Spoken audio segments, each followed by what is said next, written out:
एक दिन पीपा जी और सीता सहचरी जी तो द्वारिका में भगवत साक्षात्कार के बाद वहां द्वारिका में महिमा सुनी। कुछ चीदर चिदरानी जी नाम के एक भक्त है, गृहस्थ भक्त थे चीदर चिदरानी जी, तो वहां गए। अब वो ऐसे महान भक्त थे कि सब कुछ उनका संत सेवा में जा चुका था, मतलब यहाँ तक कि खाने के लिए भोजन भी नहीं था। वो भगवत आश्रित निरंतर नाम जप, और एक वस्त्र चीदर जी के शरीर में फटा पुराना धोते और एक नया वस्त्र चिदरानी जी के शरीर में था।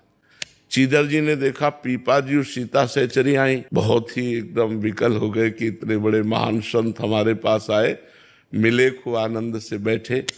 चीदर जी घर गए अंदर और चिदरानी जी से कहा आज संत विमुख जाएंगे, क्योंकि हमारे पास कुछ है नहीं, बाजार में कोई उधार देता नहीं, कुछ नहीं है जिसको हम बेच सके, क्या करें। तो चिदरानी जी ने कहा आप शोक मत करो, ये हमारा नया वस्त्र है, कुछ बिकी जाएगा टका 2 टका का, तो इससे चावल और दाल खरीद लाना, जो मिले भोग तो लगा देंगे।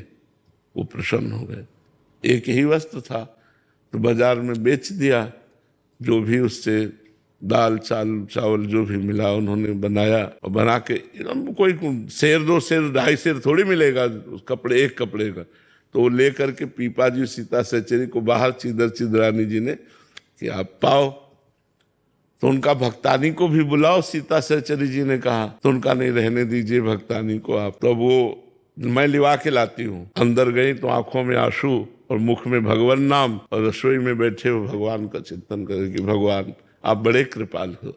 ऐसी स्थिति में भगवान की कृपा वो देख रहे। सीता सहचरी जी गई और उनका भक्त रानी, तो आप तो निर्वस्त्र हैं। तो उन्होंने आंख उठाई और कहा हमने सुना था कि आपने द्वारिकाधीश का दर्शन किया है, तो हमारी आकांक्षा थी कि जब आप मिलोगी तो भगवान की रूप माधुरी का वर्णन करोगी। क्या इस नाशवान शरीर के विषय में प्रश्न किया, नंगा ही पैदा होगा, अगर नंगा ही मर जाए तो क्या फर्क पड़ता है। समझ गई घर की स्थिति देख करके कि ये वस्त्र बेच करके पीपा जी के पास गए और बोले कि हमें लग रहा था कि हम महान भक्त हैं, राजपाट छोड़ करके टाट पट्टी लगाकर भगवान का भजन करते हैं, लेकिन आज हमारा वो भी अभिमान दूर हो गया, क्योंकि हमसे महान भक्त निकले जिन्होंने हमारे स्वागत के लिए अपने तन का वस्त्र बेच दिया।